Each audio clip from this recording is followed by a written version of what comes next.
Hola, bienvenidos a nuestro programa de hoy. Vamos a hablar sobre la trazabilidad de la gestión administrativa como prueba reina para la defensa en el proceso de aplicación de la responsabilidad de todos los administradores.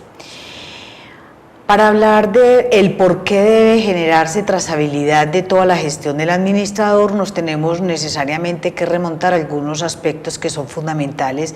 dentro de este régimen especial de dominio y en general de todos los administradores que por obvias razones, al ser parte importante del cuadro directivo de la copropiedad o de la empresa, todos los administradores tienen una responsabilidad grandísima por acción, omisión o extralimitación de funciones. Entonces, en este trabajo que vamos a hacer hoy, vamos a mirar qué es,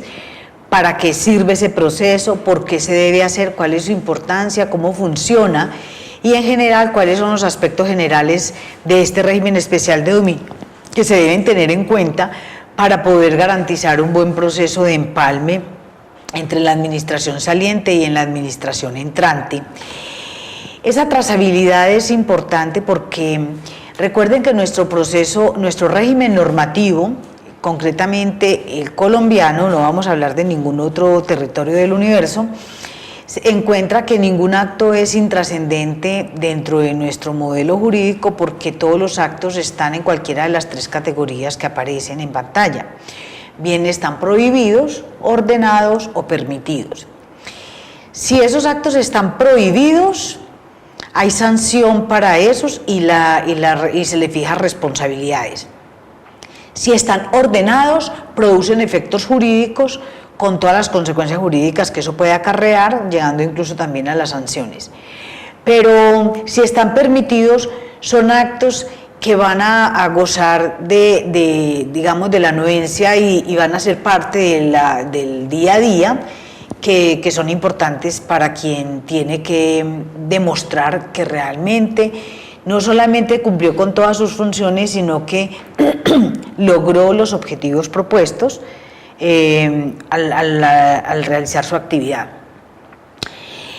Para hablar de la importancia de la trazabilidad de la gestión administrativa, necesariamente, sin más dilaciones, nos tenemos que remontar al artículo 50 y en referencia a este artículo determinar que la ley reza que para los administradores estos responderán por los perjuicios que por dolo, culpa leve o culpa grave ocasionen a la persona jurídica, a los propietarios, a terceros, y que se presumirá la culpa leve del administrador en todos los casos de incumplimiento o extralimitación de sus funciones en la violación a la ley o al reglamento de la propiedad horizontal. Y le pongo puntos suspensivos antes y después porque es más amplio que esto. Pero quiero encerrar la parte de la responsabilidad tan importante que tienen todos los administradores, que como lo dice abajo son trabajadores de dirección y de confianza, y por eso al tener esa jerarquía, ese nivel y la responsabilidad mayor que tienen, pues claro, deben hacer un proceso, digamos, más complejo de trazabilidad de su gestión porque hay una presunción que está claramente definida en el artículo 50 cuando dice que se presumirá la culpa leve del administrador. ¿En cuáles casos? En los de incumplimiento o extralimitación de funciones que versen sobre el reglamento o la ley. Imagínense ustedes, por acción, omisión o extralimitación, por todo lo que pase en la copropiedad, el administrador siempre será el culpable de todo lo que pase. Entonces, como puede verse, se le fija un alto nivel de responsabilidad porque es un trabajador de dirección y de confianza. Esto significa que el trabajador de dirección y confianza es aquel que por las funciones que presta a esa comunidad tiene una gran responsabilidad dentro de la estructura administrativa de la organización. Posee mando y jerarquía frente a los demás empleados y actúa como representante del designador o contratador. Miren aquí lo importante. El nivel de un trabajo de dirección y de confianza es un trabajo que debe permitir un nivel de, no solamente de autorregulación, sino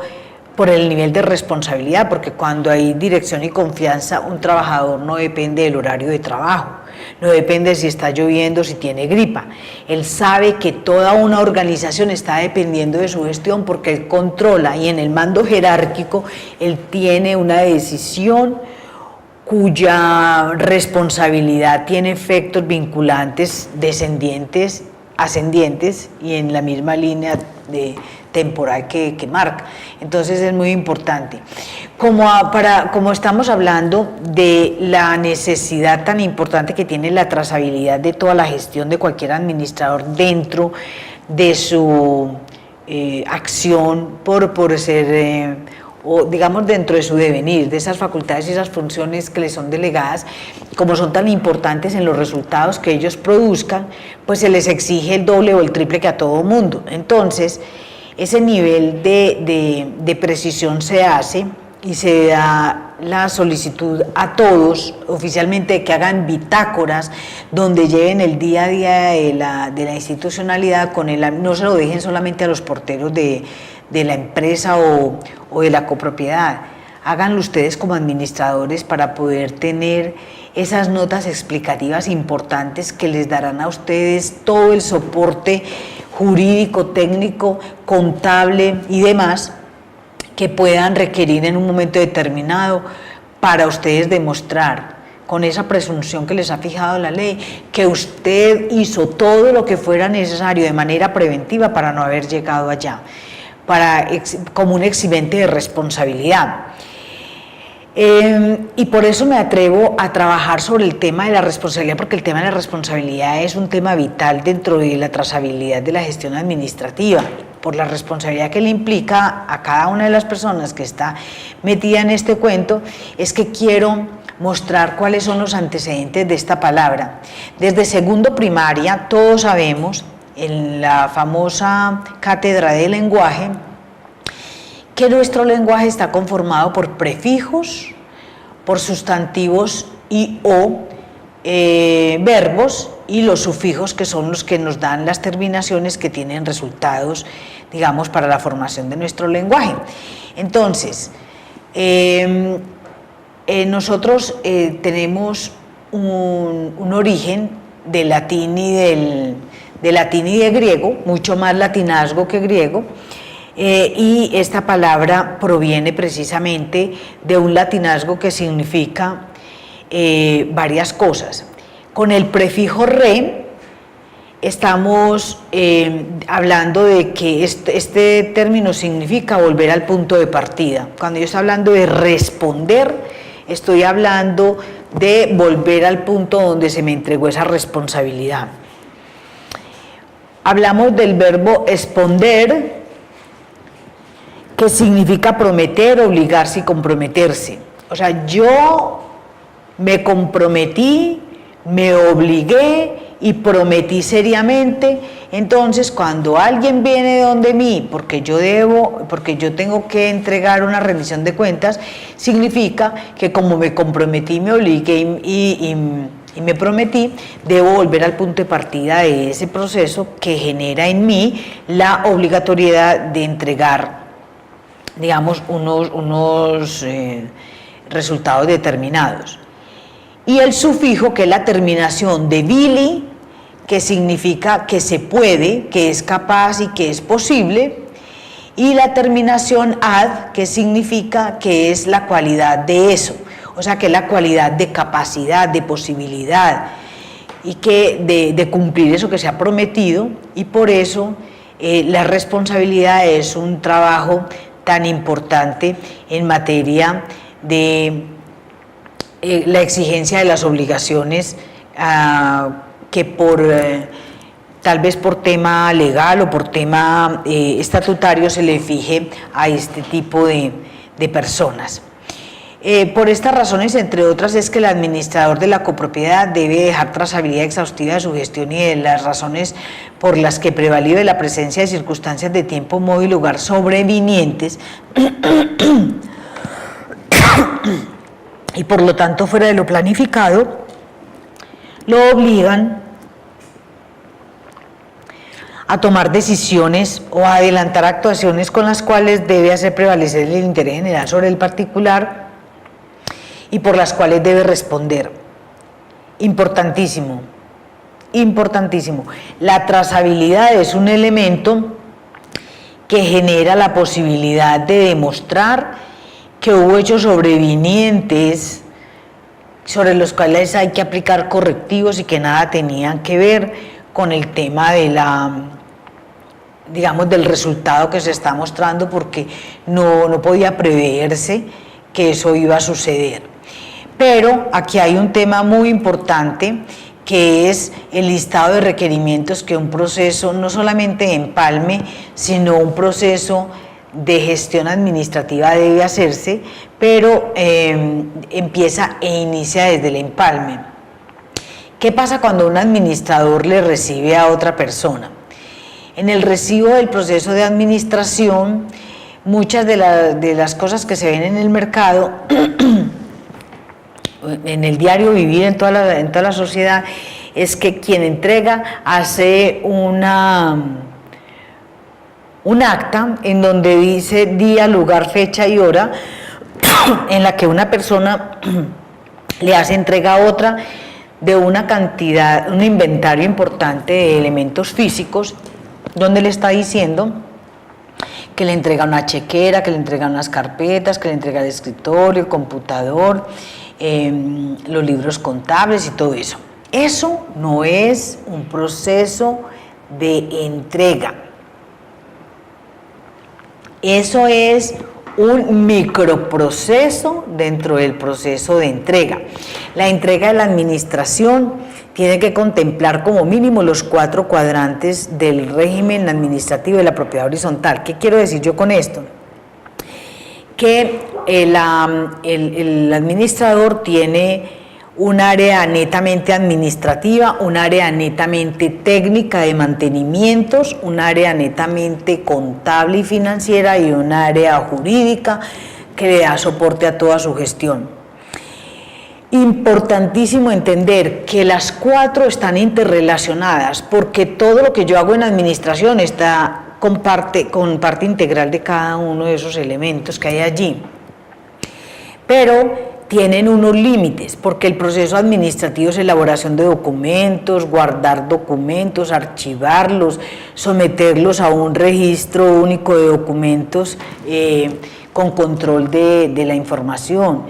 Y hacer la parte archivística que corresponde, por ejemplo. Entonces, entregar un acta diciendo solamente cuáles son los bienes que se entregan no forman sino una pequeña parte del proceso de entrega. En el proceso de entrega y en el de recibo, que son los 2 primeros puntos del proceso de empalme, se genera una dinámica muy importante, porque el que entrega una relación no solamente de lo que entrega físicamente, sino del estado en el que esos se encuentran, de las cosas que faltan por hacer, de la situación que tiene cada uno de los propietarios en su carpeta,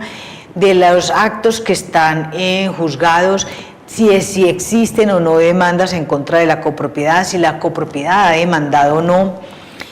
Y tiene que tener una relación muy importante de cada uno de los asuntos, porque recuerden ustedes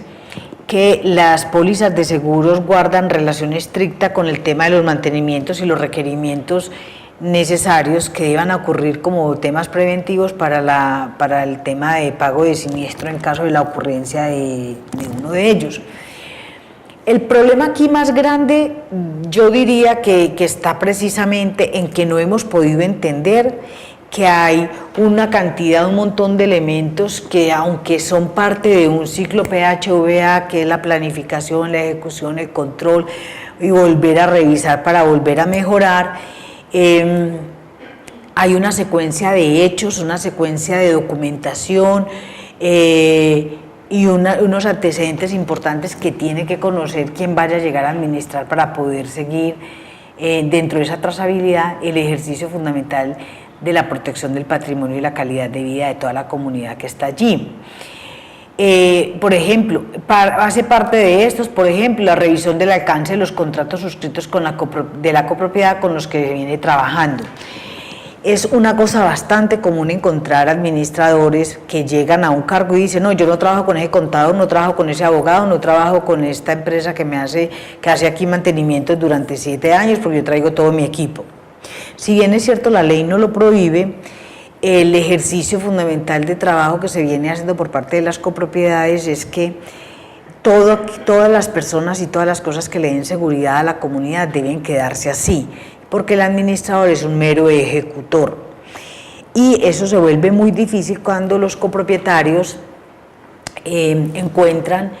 en las actividades del nuevo administrador que las personas que venían haciendo las cosas como ellos las necesitan o las quieren, ya no guardan relación estricta con cómo se viene haciendo o cómo se empieza a hacer el trabajo por la nueva administración. Vale decir esto que es muy importante entender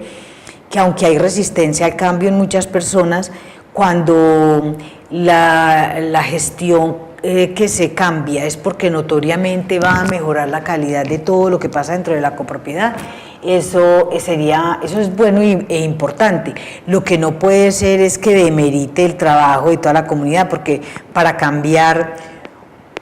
un ítem o un proveedor de la copropiedad, el administrador le debe mostrar al consejo de administración que lo que le ofrece no llena ni las garantías, no más que las expectativas de él, no, porque al administrador no le tiene que llenar ninguna expectativa, sino que eso que está allí, que es un elemento, tiene una mejor cualificación en otro lado y de pronto mejor precio, porque de lo contrario, lo normal es que los administradores se suscriban también a ese nivel de contratación cuando son buenos y no han ofrecido ninguna dificultad para las copropiedades.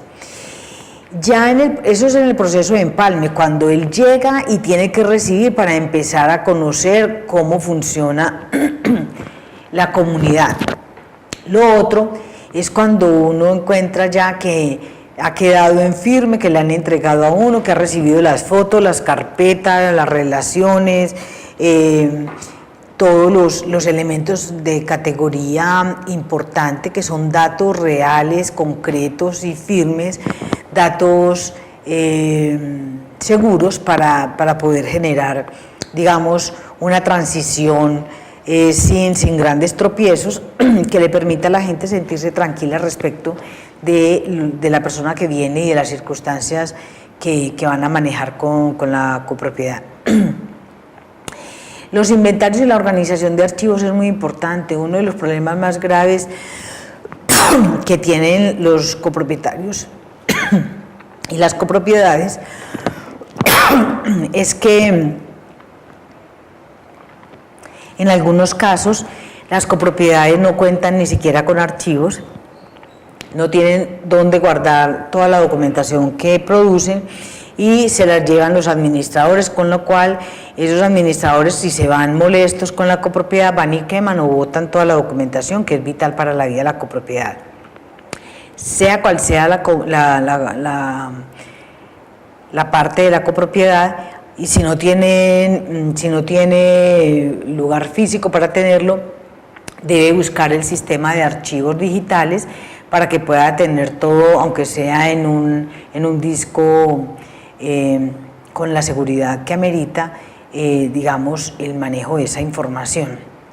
Entre otras cosas, porque acuérdense que a partir de la ley 1581 es necesario garantizar esos archivos y esa información. Uno de los problemas más graves que tienen todas las comunidades en Colombia, las comunidades copropietarias, es que normalmente han circunscrito tanto el reglamento de la propiedad horizontal como el manual de convivencia a la ley o a lo que bajan de internet sin mirar si eso les aplica o no. Es muy distinto la reglamentación de todas las normas públicas para el interior que para la costa o para la isla. Es muy importante entender que hay diferentes niveles de aplicación porque las normas locales pueden procedimentar de una manera diferente las cosas, y cuando no se hace eso, vienen los problemas y las confrontaciones, porque no puede nadie actuar de manera irracional frente a los terceros, deponiendo o instalando elementos o requerimientos que la ley no obliga. Los procedimientos son vitales, y son vitales simplemente por eso, porque los procedimientos deben estar establecidos para cada decisión y para cada cosa que afecta a toda la copropiedad. Debe tener tablas de control. Las tablas de control son importantes porque recuerden que los administradores, igual que los empresarios, tienen unas obligaciones establecidas por fechas, por límites, cuyos vencimientos generan sanciones, generan intereses moratorios y todo esto. Las tablas de control, por ejemplo, en la propiedad horizontal, sobre todo lo que tiene que ver con los mantenimientos para mantenimiento y reposición, son importantísimas porque de allí se desprende, digamos, todo lo que confluye en la responsabilidad del administrador. Y como lo veníamos diciendo, la bitácora es un elemento muy importante del administrador, porque eso le permite hacer un recuento permanente y acordarse, no dejarle a su mente qué fue lo que pasó, quién fue el que vino, qué fue lo que me dijo, quién fue el que me avisó, y toda esa trazabilidad le genera una posibilidad de dar un informe exhaustivo a la asamblea para que brille su gestión. En las actividades legales específicas que debe hacer, por ejemplo, hay unos registros que son ineludibles, por ejemplo, como las citaciones a las asambleas. En esas citaciones deben llevar todos los registros. Los archivos manejados en propiedad horizontal tienen unas especificaciones. Por ejemplo, el consecutivo del cuerpo del acta es 1, pero debe haber una carpeta completa de cada una de las asambleas en donde estén todos los anexos, los listados, los poderes y todos los elementos que conforman con una relación sucinta de todos los hechos, de todo lo que pasó en esa asamblea, que generen una recordación y una prueba fehaciente para que pueda declararla como una prueba reina frente a esa responsabilidad que le impone el nivel de responsabilidad por el cargo que ocupa. En la organización está la organización, el registro y control de los libros de actas, tanto de la asamblea como del consejo. Hay una confusión bastante grande de los consejos de administración, y también lo hay por parte de las juntas directivas de las instituciones empresariales y de organizacionales, que no necesariamente tienen que ver, pues que pueden ser gremiales o de cualquier otra índole. ¿Qué es lo importante? Tanto el consejo de administración como una junta directiva se pueden reunir solo sin el gerente o sin el administrador representante legal de la copropiedad. Pero ¿qué pasa?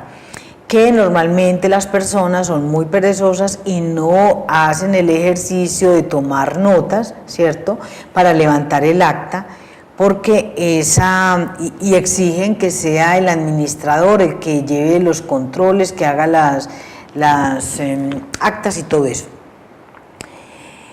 Realmente un consejo de administración o una junta directiva que sea responsable debe hacerlo él como ente, como cuerpo colegiado, no solamente la citación, la organización y todo eso, sino invitar al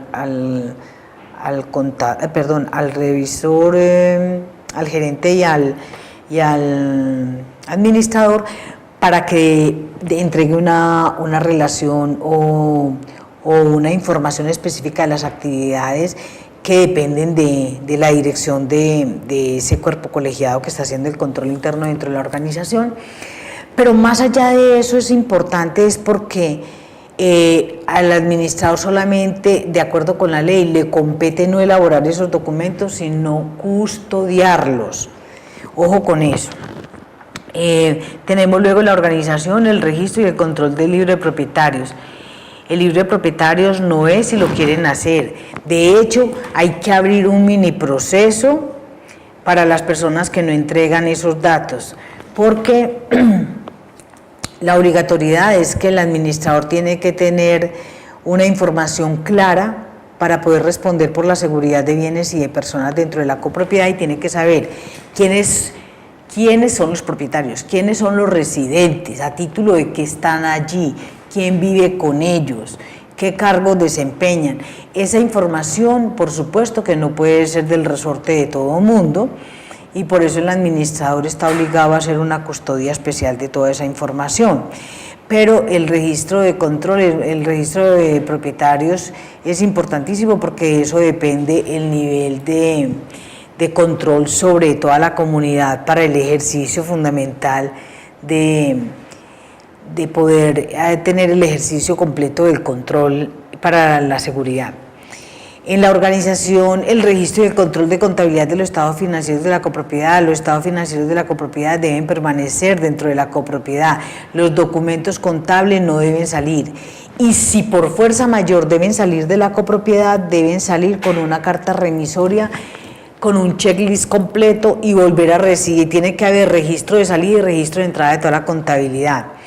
porque es muy peligroso cuando los documentos salen, y nos ha pasado que hemos encontrado que algunas instituciones que sacan documentación después de que dejan de prestarle servicios a una comunidad, encuentran carpetas por ahí que son necesarias, que a la empresa le molestan, pero que a los copropietarios les ayuda muchísimo en entender toda su historia y encontrar documentación soporte para su ejercicio. En la subsanación de nulidades, todos los actos de la propiedad horizontal, todos sin excepción, son actos jurídicos. Para subsanar esas nulidades hay que mirar, hay que tener una trazabilidad importante de esa gestión. Es más, es claro dentro de la forma como se desempeña que un administrador de la propiedad horizontal tiene que saber de todo, y así como los empresarios tienen su abogado, su contador, su revisor fiscal, su ingeniero especializado en el área donde desempeña la actividad la empresa y todo, la copropiedad, con su administrador a la cabeza, debe tener también todo su séquito completo de asesores para que no vayan a tomar decisiones erradas que van a contravenir unas normas, que algunas son de orden legislativo y otras de orden interno en la copropiedad, que son digamos elaboradas estatutariamente, pero que las consecuencias son nefastas o graves, pues porque tocan el bolsillo. Entonces, en la subsanación de nulidades hay que tener generalmente el acompañamiento de un buen abogado que conozca acerca de todos los elementos que están presentes allí, para que le ayuden a hacer un trabajo importante, sobre todo cuando habla de tener la prueba reina, que esa prueba reina es porque como la carga de la prueba la tiene el administrador, al tener una presunción de culpabilidad legal, entonces lo único que tiene que estar demostrando constantemente el administrador es que él está haciendo todo lo que es necesario para evitar ese problema del cual está habiendo una presunción. Entonces, al tener el administrador la obligatoriedad de la carga de la prueba, él tiene que ejercer una trazabilidad importante que le permita tener toda la información y la documentación soporte ante cualquier eventualidad de responsabilidad para la cual sea llamado. En el plan de mantenimientos y en el plan de registro de bitácoras es muy importante, eso no debe estar guardado, o una copia debe estar guardada en el archivo, pero cada mantenimiento debe estar cerca de la máquina, del equipo o del lugar donde está ese nivel, digamos, de detalle que tiene que aparecer en cada una de las bitácoras, porque recordemos que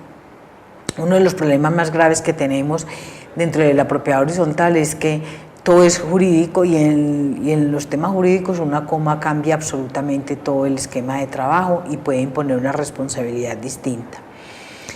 En el presupuesto y la ejecución presupuestal con medición por avances, aunque la ley no dice que tiene que estar, bueno, la ley lo dice y no lo dice, porque recuerden ustedes que en el artículo 39 de la ley 675, la ley le dice al administrador y en el Código de Comercio a los empresarios que en los 3 primeros meses tiene que llegar toda la gestión a mostrársela a los socios de la empresa o de la sociedad o de la persona jurídica en cuestión, para demostrar cuál fue las actuaciones que se hicieron. Todo cambia, y como ha cambiado,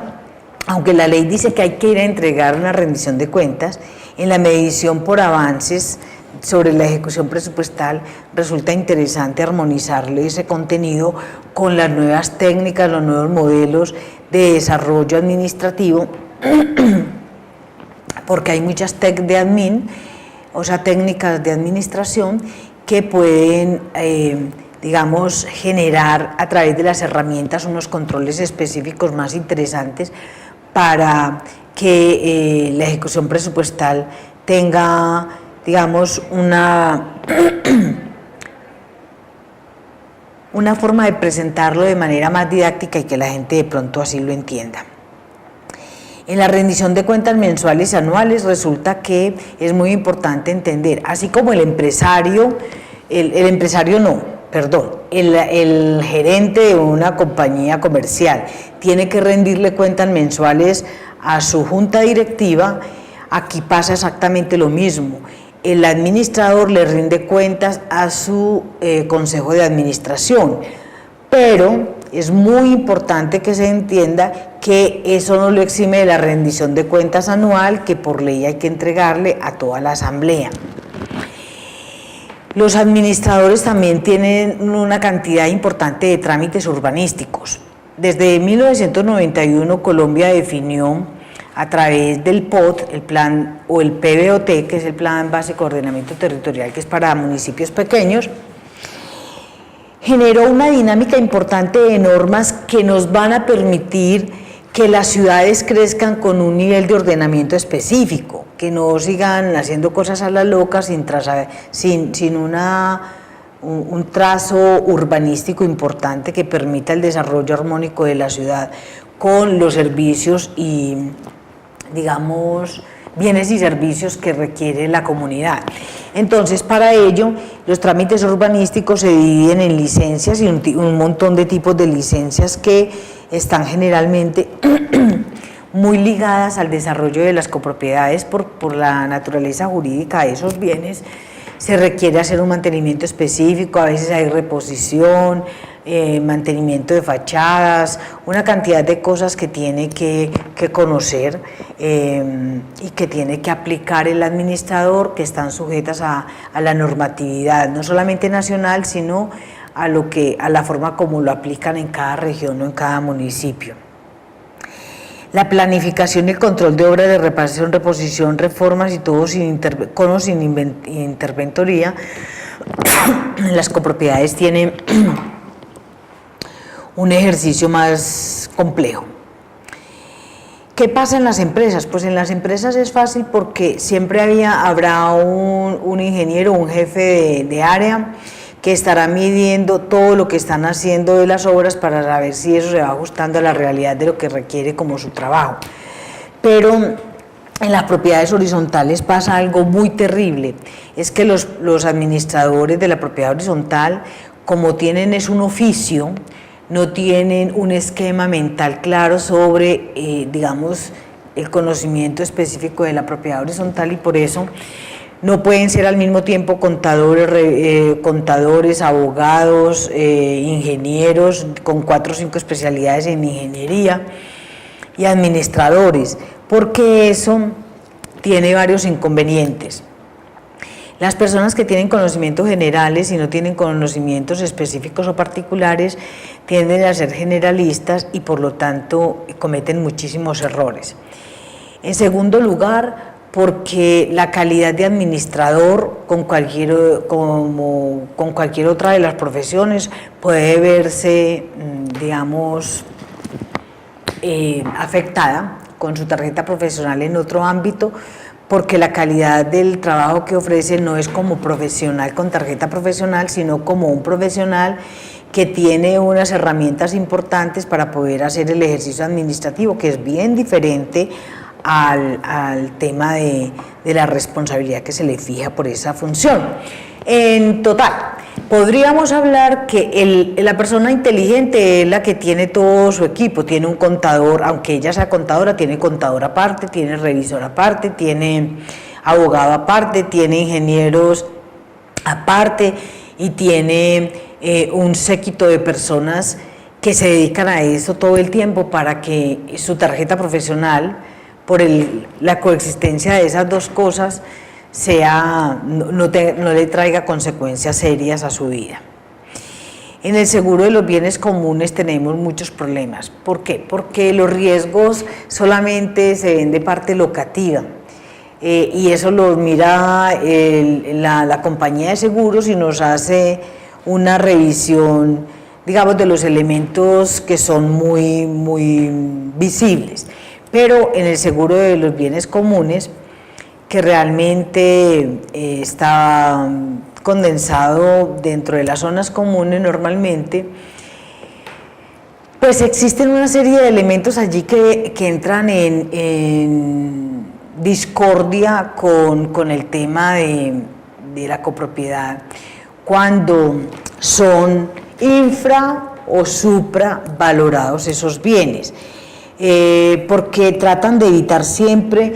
que se les haga un trabajo clarísimo con una persona independiente de la compañía de seguros, que les haga el trabajo claro de estudio sobre el nivel de riesgo y el nivel de reposición que tendrían los bienes ante una eventualidad. Entonces normalmente le dejan eso a las aseguradoras, y las aseguradoras siempre irán a precio de reposición y nunca irán al precio de mercado. El recibo integral de los bienes comunes. Esa es tal vez una de las actividades más importantes que tienen los copropietarios cuando empiezan a hacerse el recibo de los bienes comunes, que comprende las zonas comunes. Pero ese proceso, el administrador y el consejo de administración aquí tiene un problema muy delicado, no así lo que pasa en la empresa. Las empresas simplemente le dicen a un experto y le ponen una póliza. En el recibo integral de bienes comunes dentro de la propiedad horizontal pasa una cosa muy diferente, y es que aquí hay una cantidad de elementos que, si no se descubren como vicios ocultos, quedarían sin posibilidad de ser solicitados en el vencimiento de los plazos. Recordemos que 10 años son muy poco tiempo para mantener clara el tema de la estructura, porque muchas cosas aparecen a los 3, 4, 5 años o inclusive a los 10 años. Del recibo de la calidad del recibo de los bienes comunes depende la posibilidad de que las personas durante mucho tiempo puedan tener realmente lo que compraron. Es una actividad muy importante. En la recuperación de cartera por vía prejurídica es una actividad también muy importante, porque recuerden que los administradores y los consejos de administración, a través de su ejercicio de control, tienen que dar claridad a la comunidad acerca de que la recuperación de cartera se hace de manera permanente, por medio de la acción directa que debe hacer el administrador. Cuando el administrador ya ha agotado todos los recursos de cobro y sin logro efectivo de recuperación de cartera, se lo pasa a un abogado de cobrador de cartera para que por vía prejudicial ya le haya incrementado ese 10% de honorarios profesionales a la persona, al copropietario, y luego el 20% cuando se vuelve un proceso jurídico. Pero no solamente le incrementa el 20%, sino que es que aquí, en el proceso de recuperación de cartera, el administrador tiene también un papel muy importante allí, y es contarle a la comunidad cómo eso que él no quiere hacer le va a generar tantas dificultades, tantos problemas y tanto incremento en la deuda. La interventoría de obras es un tema muy importante dentro de la copropiedad, porque la interventoría de obras le permite al administrador y al consejo lavarse las manos y que responda a ese tercero como interventor experto en la entrega, en el recibimiento de la obra, con las calidades de los terminados y el tiempo del ejercicio de acción sobre esos bienes que permita determinar que se ha cumplido a cabalidad con todo lo que se pagó, porque es muy claro que ahí vienen algunos problemas delicados. Por ejemplo, en la interventoría de obras, cuando no hay una interventoría, la gente cotiza lo más alto, pero después pone lo más bajito. Entonces, cotiza unos tubos o unos terminados que en la práctica no tienen nada que ver con lo que aparece en el ejercicio del trabajo de interventoría de obra, y a veces por hacer más hacen mucho menos, y no se tiene en cuenta el entorno donde van a actuar y queda parchoso, queda feo. Eso es muy importante porque al final, si la comunidad no quiere recibir la obra, pues el fregado es el administrador. También las pólizas de garantía son muy importantes. Las pólizas de garantía tienen un ejercicio fundamental, y es proteger no solamente los salarios, sino a la comunidad por la garantía de los terminados y la calidad de la obra en el tiempo, que irá de acuerdo con el tipo de contratación realizada. En las aplicaciones de las sanciones por incumplimiento del reglamento de la propiedad horizontal tenemos un tema muy importante aquí, y es que las sanciones por incumplimiento del reglamento normalmente son una fiel copia de la ley 675, que en su artículo 59 dice que será equivalente a 2 veces mensuales durante todas las veces que esté incumpliendo de manera reiterativa el incumplimiento de ese contrato. Lo deberá hacer 2 veces la cuota de administración. O sea que si yo soy una persona que estoy violando todos los días el reglamento de la propiedad horizontal, mensualmente me va a llegar la cuota de administración que pago más 2 cuotas más, y así me va a llegar hasta repetitivamente hasta 10 veces el valor total de las cuotas de administración, pudiendo generar un problema muy grave digamos, en el pago de esa sanción para la copropiedad, porque si no se paga dentro de los límites de la expedición y el cierre del valor de la cuota, generará intereses moratorios, y eso podrá llevar hasta a una persona a que pierda hasta su vivienda o su bien inmueble. Para elaborar un certificado de deuda existen algunas condiciones específicas que tiene que ver de manera detallada el administrador. Por ejemplo, como cuando certifica de buena fe, o sea, hace una declaración bajo la gravedad de juramento para que preste mérito ejecutivo, de acuerdo como lo dice la ley,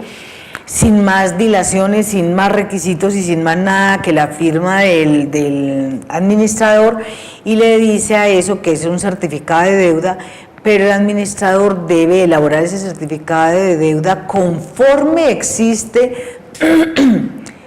toda esa información sustentada en registros contables, que es lo que le va a permitir, digamos, salvar la responsabilidad cuando por la intervención en una demanda haga oposición la otra parte contestando que él no debe toda esa plata, o que simplemente ya la pagó, o que viene haciendo abonos y que no entiende por qué se le está cobrando eso. Entonces, para llegar a eso, lo que debe hacer la persona, el administrador, es entregar dentro de la demanda el soporte contable que hace las veces de la prueba del certificado que él entrega, para que le hagan entrega a la persona y pueda hacer oposición en los términos de la ley. Bueno, como veníamos conversando, también hay que gestionar las controversias entre el entre propietarios ante las autoridades de policía. Uno de los problemas más graves que no saben los administradores es que no pueden ir a las estaciones de policía, deben ir a las inspecciones superiores de policía. Las estaciones de policía tienen personas que no están capacitadas para resolver la problemática social. Los inspectores de policía son profesionales, son abogados, expertos en derecho policivo y por lo tanto en generar a través de los procedimientos específicos en esta materia todo lo que necesitan para hacer su trabajo y para poder generar soluciones de largo alcance dentro de la vida de sus copropietarios. Luego viene temas, por ejemplo, como la Secretaría de Salud, las mascotas, el humo de cigarrillo, la marihuana, los olores ofensivos, las basuras, que son todos temas asociados al tema de salud, que son del resorte del administrador y que debe de alguna manera generar un procedimiento para que todos esos exabruptos que se ven, que se generan a partir de las actuaciones desordenadas de los propietarios que son irresponsables con la calidad de vida de los demás, puedan tener un asidero para que, prevalido de la Secretaría de Salud, tengan un control específico en ese tema. En el plan de emergencias y atención de desastres, recordemos que estos son temas que también están vigentes desde el año 2012 y que forman parte fundamental del sistema de gestión que trabaja los riesgos de seguridad y salud en el trabajo y que el plan de emergencias es atender, digamos, un procedimiento que tenemos que tener clarísimo cuando se ahoga alguien en la piscina, o cuando se está ahogando, o cuando alguien se cae, o cuando hay un accidente grave que atente contra la vida o la salud de las personas o de los bienes. Y la atención de desastres es cuando ya no hay una emergencia, sino que hay un desastre total, ha ocurrido el accidente y ha sido mortal o con consecuencias jurídicas de alto nivel. Es todos esos temas dentro de la propiedad horizontal y ahorita pues por la regulación del sistema general de seguridad y salud en el trabajo, las personas deben adelantar esos programas previos por acciones preventivas. El plan de seguridad en el trabajo pues es un complemento de este tema. Y es muy importante hacerlo entender que el plan de seguridad en el trabajo es como un subsistema del plan de emergencias y desastres porque, digamos, están ligados por esa parte. ¿Cuándo y cómo declarar la emergencia por urgencia manifiesta? Ya lo habíamos hablado en otras ocasiones. Y declarar el estado de emergencia por urgencia manifiesta significa que no hay tiempo de reunir a la comunidad, que hay que actuar de manera inmediata, que es más grave el hecho, el riesgo o la catástrofe sobreviniente que esperar a cumplir con un requisito de orden legal que luego se podrá poner ante la Asamblea y, digamos, regularizar esas decisiones. Por lo tanto, el estado de emergencia, la declaración del estado de emergencia por urgencia manifiesta es una herramienta muy importante para generar, digamos, como todos los antecedentes, las razones y las motivaciones que ha tenido el administrador o el consejo o los dos para tomar decisiones efectivas en esos momentos. Hay una cosa muy importante que tiene que tener en cuenta todos los que administran y es los elementos y la información mínima que se debe tener en cuenta para una contratación. Yo sé que en Google se consiguen muchos documentos. Hay algunos buenos, algunos regulares y algunos perversos. Pero en todo lo que tiene que ver con contratación, yo me atrevería a sugerirle a todas las personas que tienen nivel de contratación con responsabilidad que asistan, llamen o se asesoren de un abogado que tenga elementos fundamentales de contratación, porque estos son todas las condiciones de los contratos digamos, las que son accidentales, porque las generales ya sabemos que tiene que haber una persona un contratante, un contratista, que tiene que haber unas condiciones y todo eso, pero hay unos elementos que son connaturales con la existencia del contrato para que pueda decirse que eso es un contrato, pero lo que realmente tiene peso, y aquí es donde la actuación de un profesional versado en el tema debe entrar a dar todo el soporte a la copropiedad, es el tema de la contratación, cuando las condiciones son específicas por cláusulas accidentales dentro de los contratos. Y las cláusulas accidentales quieren decir que no existen en ninguna parte de la legislación y que se vuelven efectivas cuando hay una violación, porque es en el momento en que entra el Código de Comercio y el Código Civil a funcionar. O sea que lo que uno hace, de allí viene la famosa frase de que el contrato es ley para las partes. Es ley para las partes cuando se ha hecho con todos los elementos mínimos que tiene que tener un contrato, por ejemplo, como la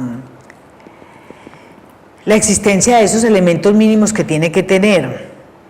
¿cierto? Y dentro de esos no puede haber presión en la decisión de tomar ese contrato o de firmarlo. O sea que no puede privarse de ningún momento, o no puede haber una presión, un constreñimiento para que las personas puedan hacerlo.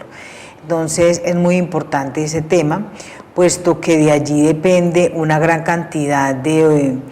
evitarse dolores de cabeza y erogaciones. Las copropiedades no son como las empresas, donde casi todas las empresas tienen un pliego de condiciones específicas para cuando sacan una contratación especial. Aquí eso es un tema bien específico que debe ser trabajado.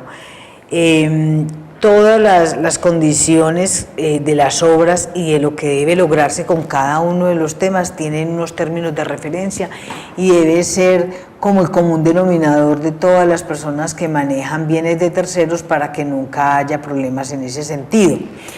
¿Qué encuentra uno en la práctica? Que le dicen a uno, venga, ¿por cuánto me cotiza tal cosa? Pero yo cotizo una cosa, mi competencia cotiza otra, y todas las 7 empresas entonces dicen, no, pero es que usted es muy costosa porque lo suyo vale mucha plata, pero en realidad, y lo otro vale 3 millones de pesos, pero cuando va uno a ver, es que esa persona, primero, no sabe el valor real de las cosas, segundo, no tiene idea de lo que está haciendo, y tercero, lo que está asegurando es una parte mínima que es, digamos, un ítem de lo que tú estás haciendo en el plan general, y eso es muy importante tenerlo en cuenta, porque sin los pliegos de las condiciones todo el mundo cotizará de acuerdo con lo que él hace o con lo que él piensa que se debe hacer.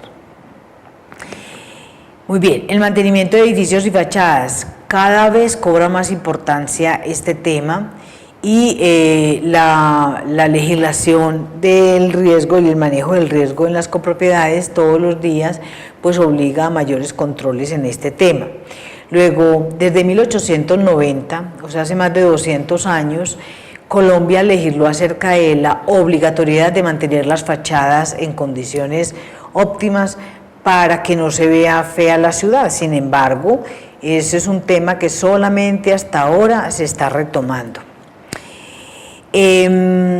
Bueno, cómo presentar una queja ante la Junta Central de Contadores.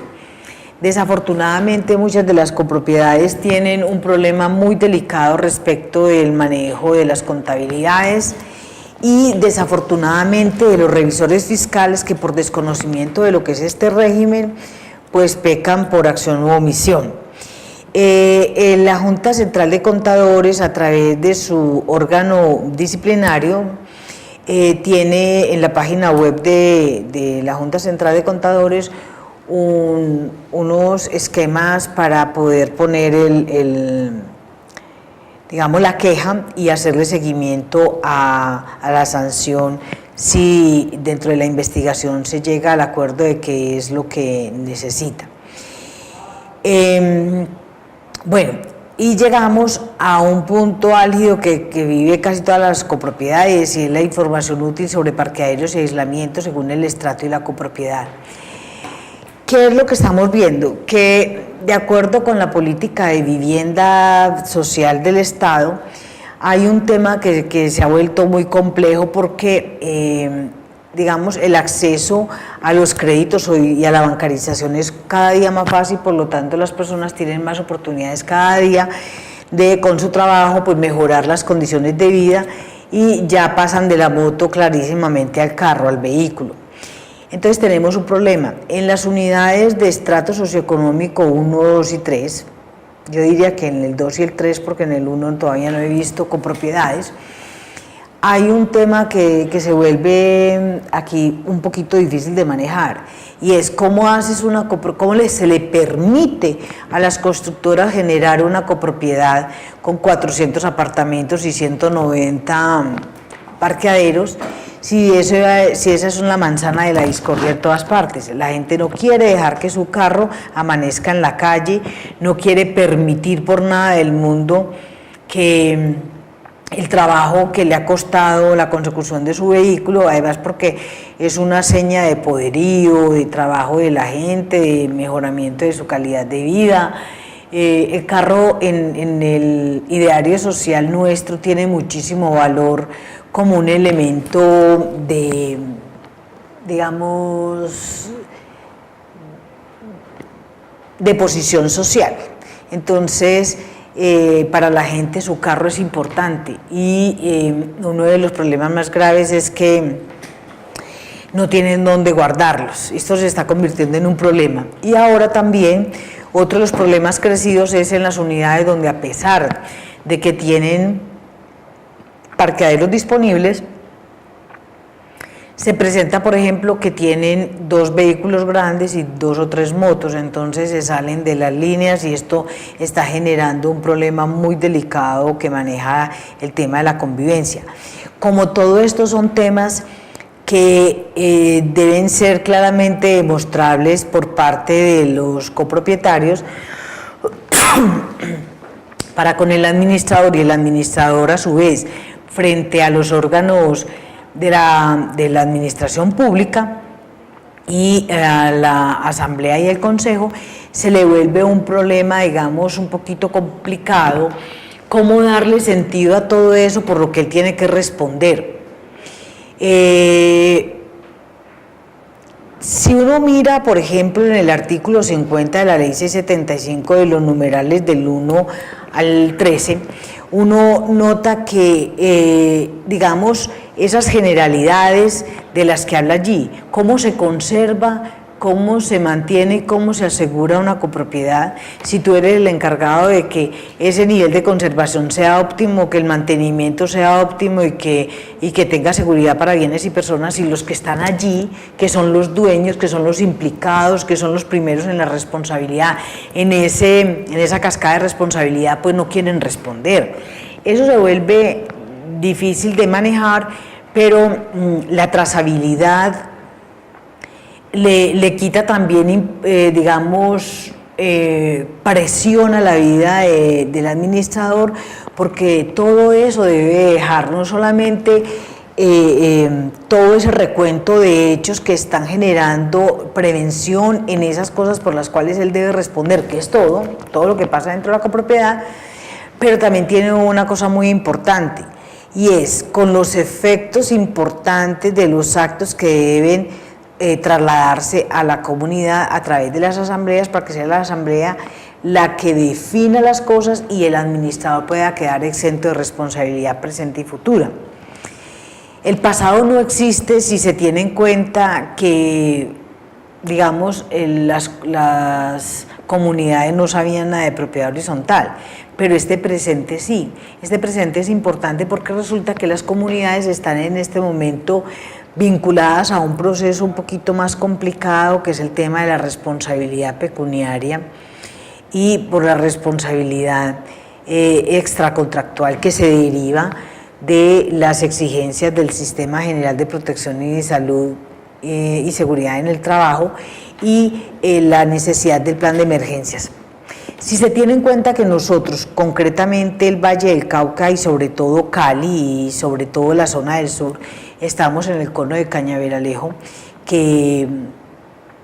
se supone que estamos sobre una capa tectónica totalmente fracturada, que hay unas condiciones como para que ante un movimiento telúrico de alta intensidad tengamos dificultades y todo eso,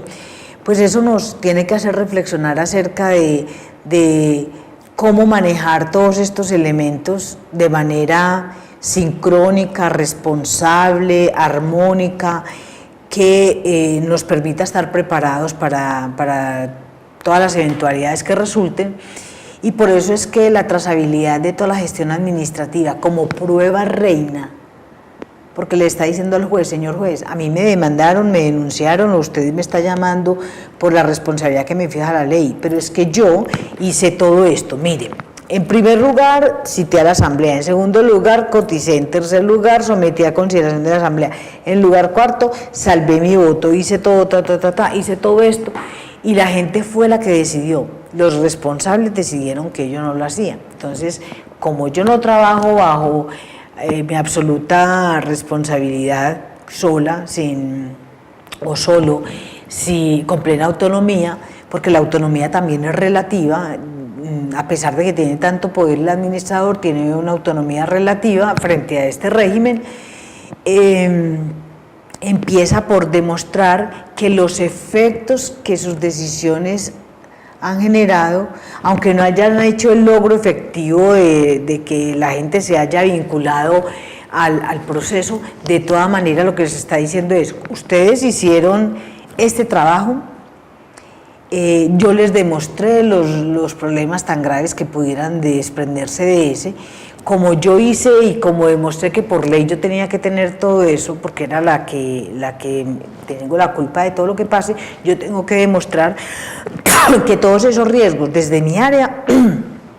con la responsabilidad que me caracteriza, yo eso todo lo caminé. Y que al haber caminado todo ese ejercicio en esa trazabilidad, donde quedaron, por qué se tomaron las decisiones que se hicieron, cómo se le dio tratamiento a cada tema y todo, yo se lo entrego al juez y el juez ¿qué me va a decir? Usted queda exhibida de responsabilidad, vamos a llamar a los otros que están ahí en la fila, porque recordemos que la responsabilidad dentro de la propiedad horizontal tiene una connotación bien específica, y es que antes de responder la persona jurídica, responden todos los propietarios. Por eso cuando hay un embargo o un secuestro de bienes, se afectan todos los bienes en cascada, porque la ley de propiedad horizontal, a partir de la ley 675 que fijó los recursos de la copropiedad, el patrimonio en el dinero, un juez irresponsable un juez es irresponsable cuando deja embargada la cuenta de los copropietarios, teniendo ahí todos los 200, los 300, los 500 apartamentos en garantía. Eso es importante porque los embargos sacan del mercado los bienes inmuebles, y con uno solo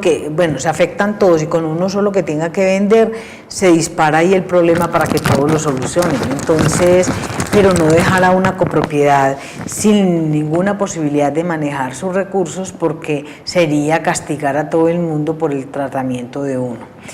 Eso es importante. Luego,